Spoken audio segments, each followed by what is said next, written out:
but I'm sure you don't know him. You can only say that you know him when you have encountered him, experienced it. I think his children might say we know him. But more than anything, Her Excellency, Mama Margaret, if she tells you, I know that man, you better believe her. And Adam knew his wife Eve, and they had a baby. The word knowledge there is being intimate, being joined together. When you say I know him, they also know him. It's relationship. Paul says, I know him. I have a relationship with him. Teaching in a high school in Kisii during the days of Nyayo.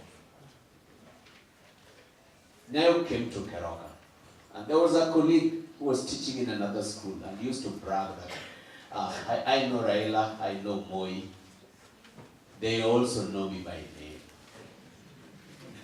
And he made a lot of noise about it. He was a Luo, and he comes from Kisumu. And you know people from Kisumu can brag. And he made a lot of noise. I just came from the weekend, I went to visit Raila. And when I was visiting Raila, I also happened to meet Moi. And we were quite tired of him. So Nyayo came, and the convoy stood outside Kebirigo General Stores. For those who are in Keroka, you know that. And we were standing there as teachers, and all the students were there. And Mwalimu was standing with us, and we said, today, tutajua. And Mwalimu left us. He walked straight to President Moi. And the security men gave him way. And he shook hands with President Moi. And we heard Moi calling him by name. And after that, he shook the hands of Raila. Then Raila entered Moi's vehicle. So Raila and Moi were riding in one car. And Raila's car was left for Mwalimu to use. And they went. The next day, the next week on Monday, you can imagine when he came back to school. We now said, Mwalimu, you know those guys. He didn't know about God. Paul says, I know Christ. My dear friends, I've been preaching 34 years. I've preached about him. I've read books about him, but I can tell you in 2019, my desire is not to know about him, but to know Jesus Christ. Not to know him in the pages of the Bible.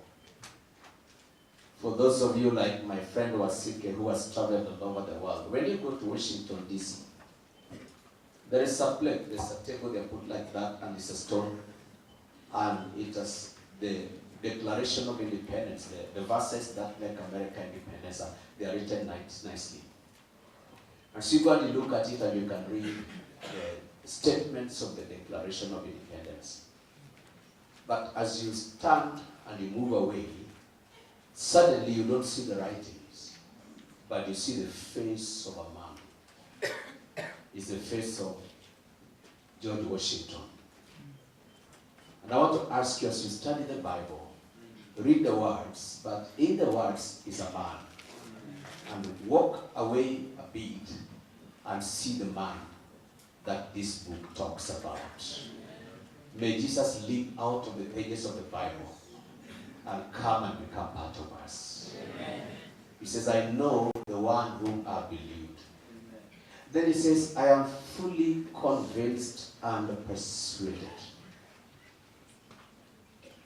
beyond any iota of doubt, I am convinced, thoroughly persuaded, that this one I believed in is able. You know, you can have a friend, but he is not able. Somebody might be willing to help you, but she is not able. But the friend we have believed in, he is able. In fact, more than able. To keep what I have committed or entrusted to him. The Greek version of it says like taking your money and depositing it in the bank, and you trust the bank with your millions. And Paul is saying, I've taken my life and my future and I've deposited it like you deposit money in the bank. I've deposited my entire life and future in Christ. And I'm sure that when I get to the counter to withdraw it, my money will be there. Said, I'm persuaded he's able to keep what I've committed to his trust against that day. One American evangelist who died in a plane crash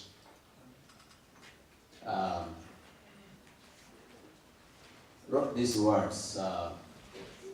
Jim Elliot, a pioneer evangelist, when he was going to serve God, he said these words that if you take what you cannot keep and you give it to God, and God gives you what you cannot lose, you are not a fool. Let me say that again. If I give what I cannot keep to get what I cannot lose, I'm no fool. I gave my life to Jesus in 1984. I gave him everything. My education, my career, my life, and my future. In 1988, December 31st, in Kenyatta University, again, I gave him everything, including my career. I said, God, you may use me. And almost every year, I remind myself and I give him my life again. And I tell him, God, take the whole of me. I trust you in my life. And he's able to keep it against that day. God is able to keep you. Yes, he's able to keep you. Just here with me on this gospel works, Dr. Lorraine, who is a professor at Marcel University, and she was reminding me that I preached Christ to her when she was a student in Nia Girls. And she's here with her son, a testimony that Jesus has kept her and that Jesus will still keep her. Amen. Young people who are here, when he says he's able to keep, he's able to preserve. I was a choir master from Form 3 to Form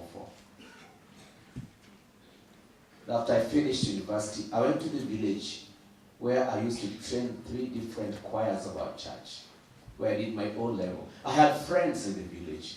I wanted to go find out how they're doing. Went to the first home and I said, I want to see my friend. And Mama was there. She used to cook for us with her son over the weekends. And she held my hand. She said, let me take your friend. And she showed me 2 graves of my friend and his wife. No mobile phones those days. And then I went to 5 homes. All my friends were buried. I stopped asking. They were close friends. We did everything together. And if they are buried, I should be buried. But Christ has kept me. And I give him glory. For I know whom I believe. I'm persuaded that he's able to keep that which I've committed to his trust against that day. He's keeping me for tomorrow. I did A levels. During my A levels, like Paul, I believe that those who worship on Sunday were wrong. I went to a school, a DEB school. I found a Christian union. And together with the deputy head teacher, we dismantled the Christian union. Though I was already born again, but they were worshiping on Sunday.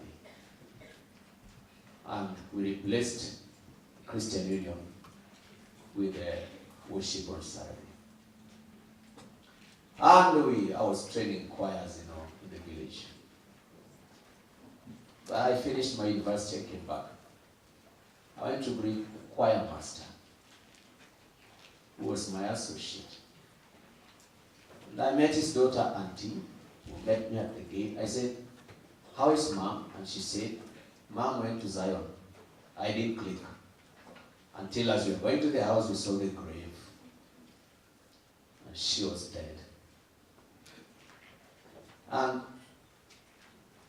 so painful an experience, found the father sick and dying. My co-choir master.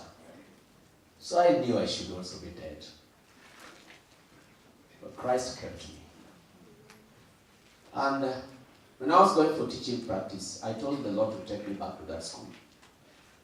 The Lord took me to that school. And I was already delivered then. I began the Christian Union afresh. I'm the only person lucky enough in this hall that God gave a chance to repair the damage they had done. So I think God loves me more than all of you put together. So I began to see you again.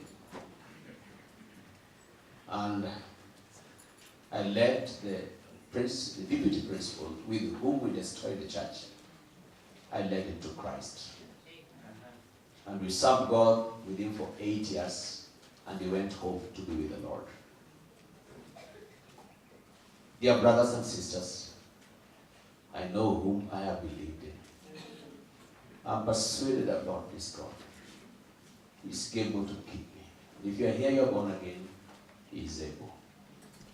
But you haven't received Jesus Christ as your Lord and Savior. You haven't told Jesus, "Come into my heart, Lord."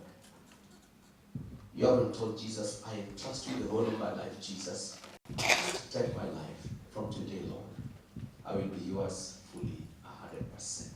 You see, I'm not talking about church, not denomination, not days of worship, no. It's about Jesus. Jesus. For God so loved the world that He gave Jesus. He gave Jesus. He gave Jesus. There's a boy here, maybe one. There's a girl here, maybe one. We say, "Brother Elisha, I want to give Jesus my life, the whole of my life and my future." Please, you may raise your hand. You've never been saved, you've never been born again. You say, "Brother Elisha, I want Jesus." As every head is bowed down, gently raise your hand. You could be an associate, you could be a teacher, you could be a student. Jesus will see your hand and your heart. Just raise it where you are. Just raise it up on top of your head. He sees deep down your heart. Just raise it up. God bless you. God bless you. Just raise it up. Raise it up straight.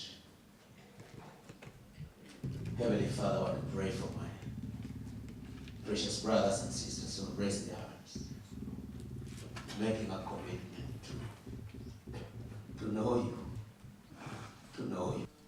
You've revealed yourself to me for over 34 years. Lord, do the same miracle to them. Answer their questions. Clear the doubts. Reveal yourself to them, personally and individually. Let them be consecrated to you. Here we are, Lord, giving our lives to you. Come and live in our lives and save us. Forgive us all our sins. Wash us with the blood of Jesus Christ. Save us, Lord. Deliver us. Pray for those who have raised their hands. I commit them to you and to the words of your grace, which is able to keep them until the day of judgment. Bless them. Break every curse. Break every bondage of sin. Break every addiction of Satan. Oh God, by the power of your blood, set free. Thank you, Lord. Thank you, Lord. I want the whole building to raise your hands up. Heavenly Father, you are able to keep us, keep families, keep jobs and careers, keep health and strength. We give ourselves to you. Everything, everything, everything. What we are, what we have, we give to you. Withholding nothing. In Jesus' name we pray.